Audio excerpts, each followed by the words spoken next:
Eksklusibong na interview ng BTV ang historian na si Professor Xiao Chua. Sa kanyang panayam, binalikan ng historian kung paano nabuo ang ASEAN at bakit mahalaga ang pagkakaisa sa kabila ng pagkakaiba-iba ng mga bansa sa Timog Silangang Asya. Ang detalye sa report ni Sheila Natividad.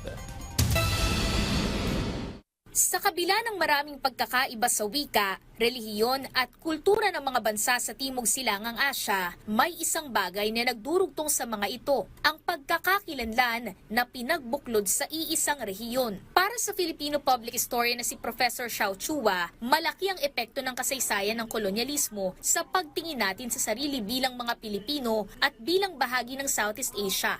Mahalaga yung pagtingin natin sa association natin with our neighbors, Southeast Asia. Kaso pagka sabihin mo na makikipag-alyansa tayo sa mga kapitbahay natin, kung nakikita natin na parang wala tayong commonality, mahirap makipagkaisa.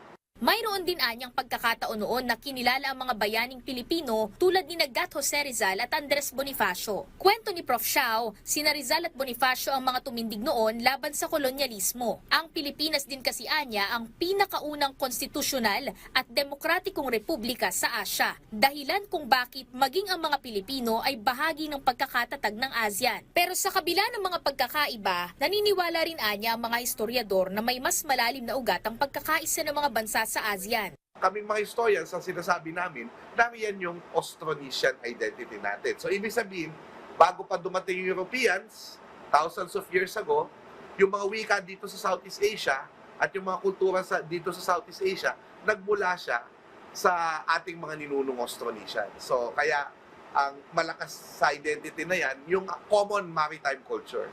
May pinagsasaluhan tayong dagat.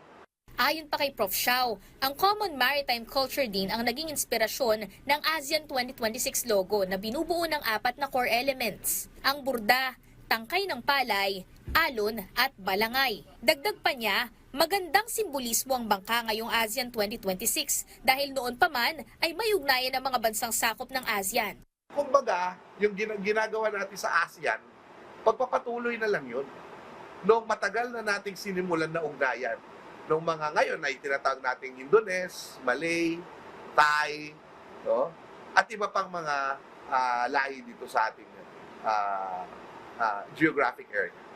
Pero hindi rin maikakailang maraming pinagdaanan ng mga bansa sa Timog Silangan bago opisyal na mabuo ang ASEAN. Pagbabahagi ni Prof. Xiao, matapos kasi ang ikalawang digmaang pandaigdig, isa sa mga pangunahing hangarin ng mga bansa sa rehiyon ang maiwasan ang panibagong sigalot na katulad nito. Kaya noong taong 1967, nilagdaan ng mga foreign ministers ng Pilipinas, Indonesia, Malaysia, Singapore at Thailand ang Bangkok Declaration na siyang nagsilbing pundasyon ng samahan ng mga bansa.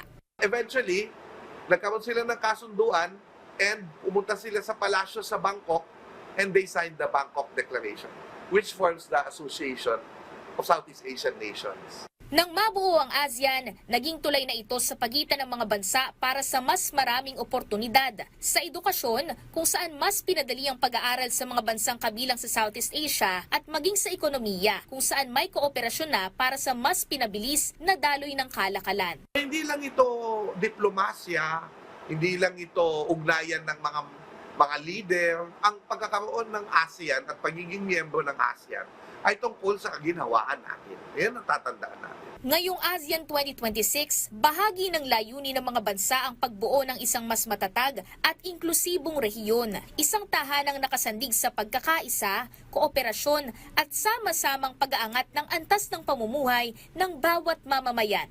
Sheila Natividad para